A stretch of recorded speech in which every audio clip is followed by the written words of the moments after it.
Hello दोस्तों, veterans नमस्कार। मैं आपको बताना चाहूँगा, एक दोहा है, जब नाश मनुष्य पर छाता है पहले विवेक मर जाता है। जब नाश मनुष्य पर छाता है पहले विवेक मर जाता है, यानी जब मनुष्य का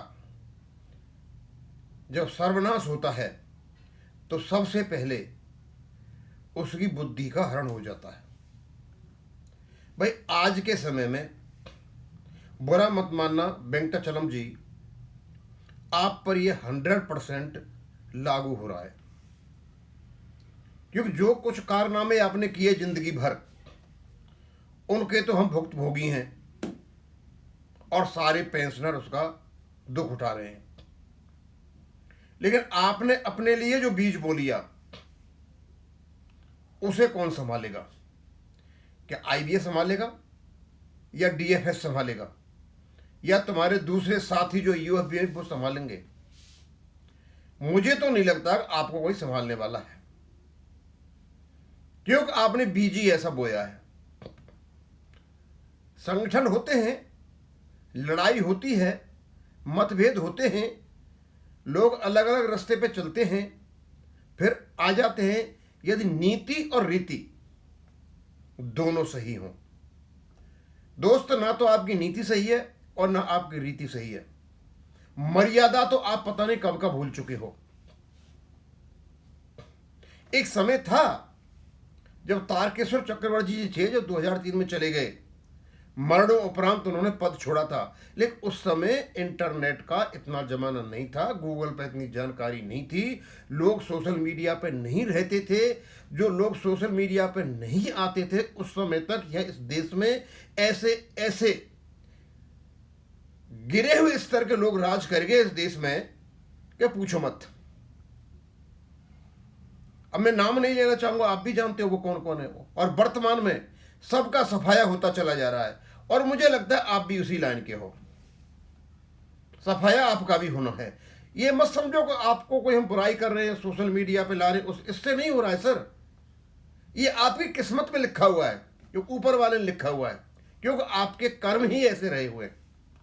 जो आप कर्म करोगे वो आपको कभी नहीं छोड़ेंगे। आपने क्या क्या कुकर्म नहीं किए, जिन लोगों से खाया उन्हीं को ठगा और लूटा। अदरवाइज आप अच्छा काम करते तो कभी भी जो डीएन यूटिलाइजेशन का चक्कर था प्री 2002 कभी नहीं होता।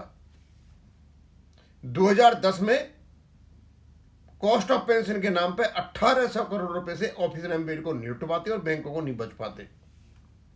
2015 में अब किसी प्रकार से नो कॉन्ट्रेक्चुअल लायबिलिटी का क्लॉज नहीं लाते, और उसके बाद जितने झूठ बोले आप वो नहीं बोलते, झूठ पर झूठ बोलते चले गए आप। और पैसा कहां से आएगा जब पैसा कोई जिक्र ही नहीं है? या सीपीए के बदले पेंशन ली थी, पैसा जो जाने जिसका काम जाने, हमें तो पेंशन चाहिए, और वो भी अपडेशन के साथ। पैसा कहां से आएगा? हिमालय से आएगा। ये सारे जो आपने बीज बोए ना, अब उनका बरगद का पेड़ बन गया। अब विस्तार तो करेगा, रुकेगा तो है नहीं। और अब जो आपने लेटेस्ट अपने कुकर्म छुपाने के लिए, क्योंकि आपकी जो रिपोर्ट थी वो पास नहीं हुई, तो आपने हंगामा करा दिया बेंगलोर में। आपने देखा आज तो हंगामा कर लेते हैं, ये इलेक्शन हो गए तो हमारा आदमी नहीं बनेगा, तो हंगामा करा दिया और नाम लगा दिया पीआर मेहता का। आपने सोचा होगा कि थोड़ा टाइम मिल जाएगा, हम जोड़ तोड़ कर लेंगे, किसी को इस डेलीगेट को दबा लेंगे, उस डेलीगेट को दबा लेंगे। लेकिन वेंकटाचलम जी ऐसा हुआ नहीं। डेलीगेट आपके हाथ से निकलते जा रहे हैं, और डेलीगेट ने यहां तक कह दिया है कि 23 आदमी हो, 20 आदमी जो रिटायर्ड वाले बैठे, यहां से भागो और कमान दो हमें सर्विंग वालों को। तो पहले तो एक आया था कर्नाटक से, बैंक ऑफ बड़ौदा वाला। एक और देखा है मैंने, कोई आंध्र प्रदेश से आया हुआ है, बताऊंगा, उसका भी डालूंगा मैं। और दोस्तों, मैं आपको बताना चाहता हूं, वो कहते हैं नाश मनुष्य पर छाता है पहले विवेक मर जाता है। इन्होंने एक ऐसा पंगा ले लिया जो इनको नहीं लेना चाहिए था।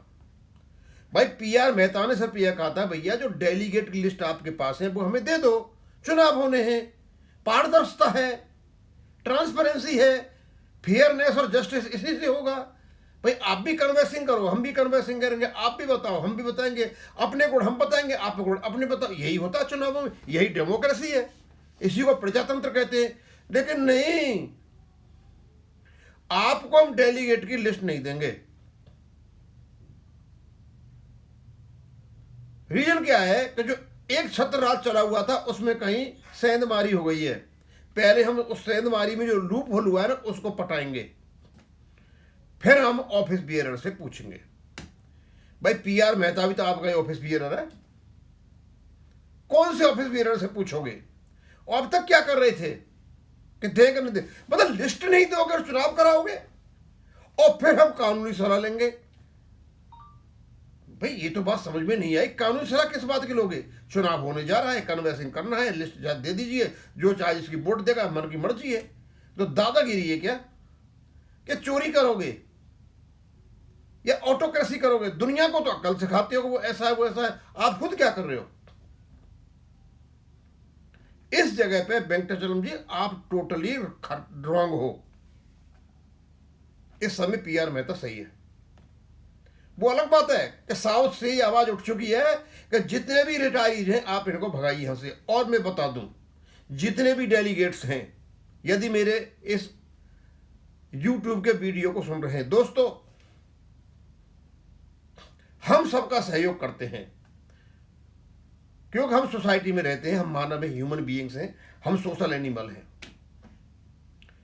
लेकिन सोसाइटी में रहते हुए जिसे आप सम्मान करते हो, नेता बनाते हो, वही आपके पैरों से जमीन खींच ले, तो भैया आपका क्या कर्तव्य है? आपका कर्तव्य समय आने पर उस व्यक्ति को पाठ पढ़ाया जाए, उसके पैरों से जमीन खींच ली जाए। ये जितने भी डेलीगेट्स हैं और जो भी वहां पे आ रहे हैं, यदि इन्होंने रिटायर के ही डेलीगेट बना रखे तो फिर तो ये जोड़ तोड़ हो रहा है। डेलीगेट सर्विंग एम्प्लॉयज के होने चाहिए और आकर के उनसे बोलो कि जगह खाली करो, और क्योंकि तुम्हारा काम नहीं है एम्प्लॉयर के साथ में बातचीत करना, हमारा काम है। जब तुम्हारे पेंशनर्स का कोई काम ही नहीं है यहां पे, तो तुम हमारी क्या बात करोगे और किस हैसियत से करोगे और क्यों करोगे और क्यों पड़े हो तुम यहां पे?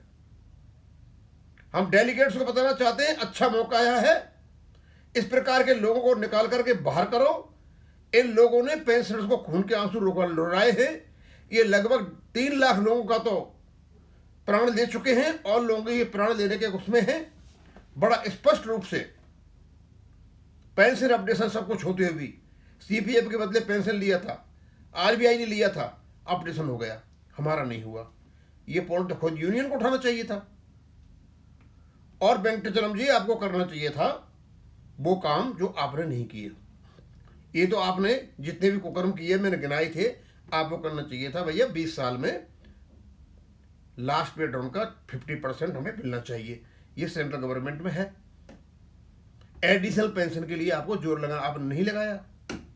और भी बहुत सारे फायदे हैं सेंट्रल, वो भी आपने नहीं किए। तो नेता किस बात के हो आप? और किस बात से जोड़ तोड़ कर रहे हो कि तुमको हम लिस्ट नहीं देंगे, इधर उधर का बहाना मारेंगे, तुम्हें कन्वेंशन नहीं करने देंगे, डेलीगेट से संपर्क में नहीं आने देंगे। ये सारी जितनी भी चीजें आप तो बना रहे हो ना, तो भैया क्यों बना रहे हो आप सारी चीजों को?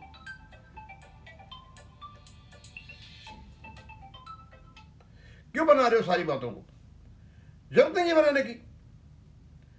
तो मैं तो यही चाहूंगा भैया, आप बड़ी सीधी सादी बात है, या तो आप इज्जत से पद छोड़ दीजिए। ये अच्छा नहीं है कि लोगों में ये बहुत ज़्यादा गलत संदेश जा रहा है। बता ही सकते हैं, अदरवाइज मेरे पास तो कोई आपके लेटर आएंगे आपके डेलीगेट्स को, मैं तो यहाँ डालूंगा और आपको बताऊंगा भी। बड़े प्यार से, बड़ी सभ्यता से, बड़े हिसाब से मैं सारी चीज़ें आपको बता रहा हूँ। आप टिकने वाले नहीं हो, टिकोगे तब भी रोजाना आपको समस्याओं का समाधान करना पड़ेगा और मेरे तो वीडियो का डेली करना पड़ेगा, क्योंकि आपने हमको खून के आंसू रुलाया है, खास करके बैंक पेंशनर्स को। अब मैं यहीं खत्म करूंगा। थैंक यू, धन्यवाद।